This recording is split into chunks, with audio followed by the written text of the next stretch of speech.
Alright, so we've talked about the law of conservation of mass before. We did that a while back in chapter 3. So, in an effort to get you to remember a couple of things, let's go ahead and balance this equation. I'm going to have you balance this. Carbon dioxide plus water yields glucose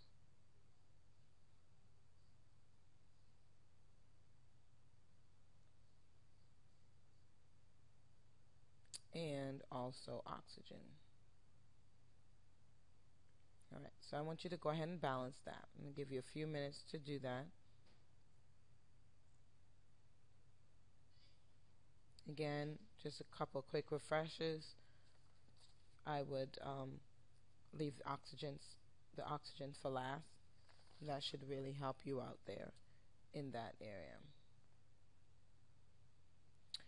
Okay, once you finish balancing that, I want you to go ahead and find out from your notes or even from your book what the law of conservation of mass states.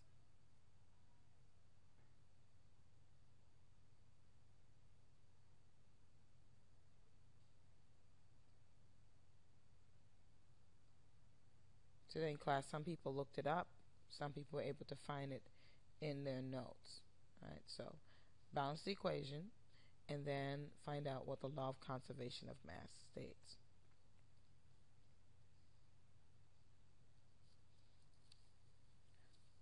Okay, so one of the things that you may have found in your notes is that the law of conservation states that during a chemical reaction, matter is neither destroyed nor created.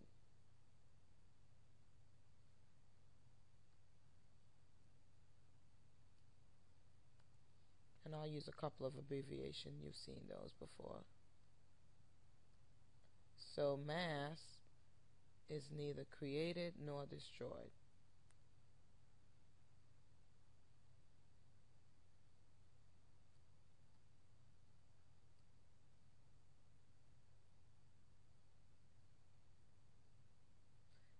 Then again, simply put, if we break it down, it means that it's conserved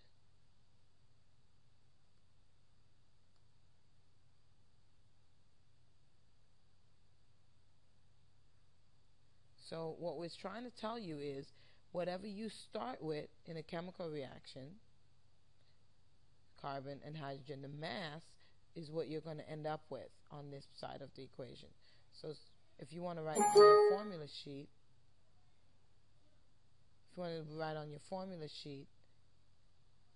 mass of your reactants is always going to be equal to the mass of the products. Okay. So again, if you want to put that M's for mass, it's the same thing. I just wrote it out to help you remember. Okay.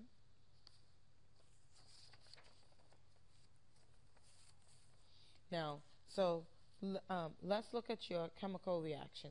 Remember, in any chemical equation, that the coefficients also show the number of moles of a compound that we're using in that particular reaction.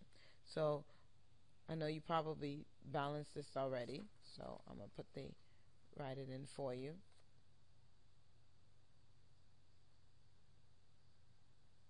And so we have here, we have 6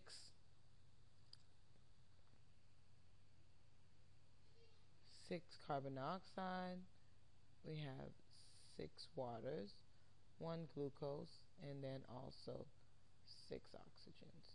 Okay.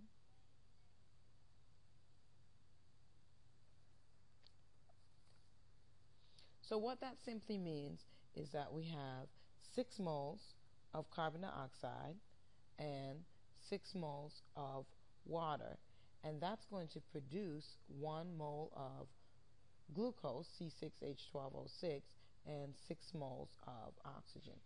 However, when we're looking at the law of conservation of mass, we see that we need these to be in mass.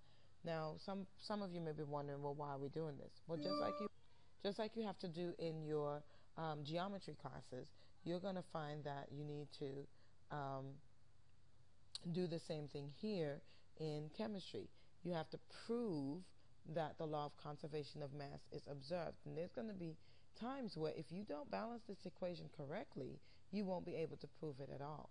So let's take a look at how we're going to, since the balanced chemical equation gives us the moles, you're going to need to convert those moles to mass. Okay? So, and you know how to go from grams to moles. You know that. You may want to go ahead and pull out your Y chart. It's also important to me that you go ahead and pull out your periodic tables and make sure you have a calculator, because you're going to be doing some of this calculation as we go along. So first of all, we know that the mass of the reactants is going to be equal to the mass of the products. So what we're trying to prove, or what we're trying to find out, is the mass of your reactants and your mass of your products. Now, in some cases, we're not always going to be given the balanced chemical equation. You'll see that as we work through some of the other problems in this chapter. We're going to just start off with the balanced chemical equation. All right, so we have 6 moles of carbon dioxide, and we need to convert that to grams of carbon dioxide. So we're going to have to multiply that times this conversion factor. What we know is that 1 mole of CO2, and we have to add the 2 moles of oxygen plus the 1 mole of carbon, so that mass is going to be 43.99 grams. When we multiply 6 times 43.99 grams, we get 263.94 grams, and that's your CO2. So now we're going to do the same thing for water, and what we're going to find is that we have 6 moles of, let me write that a little better than that. We have 6 moles of water,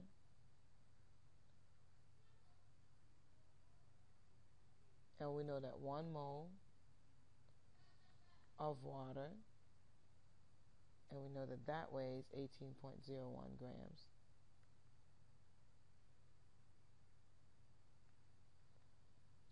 Okay, so when we multiply that by 6, we're going to get 108.036 grams of water. So now remember, this is just the reactants that we're working on here, and so if I want to know what the mass of my reactants are, it's going to be equal to the mass of the carbon dioxide plus the mass of the water. Okay, and so when we add these two up together, you should have a calculator out. We're going to get 371.98 grams is going to be the mass of your reactants.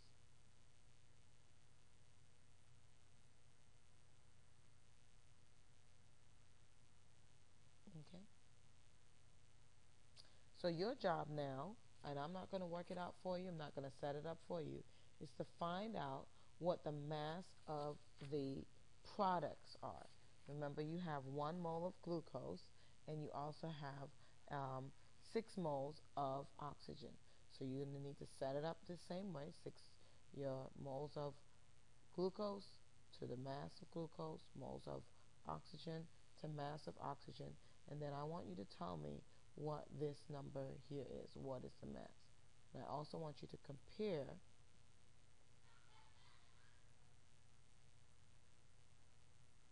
the mass of the reactants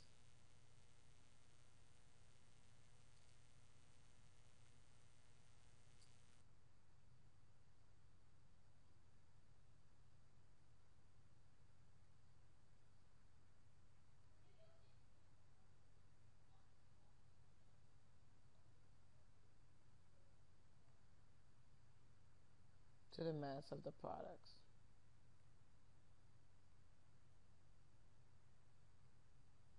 Okay?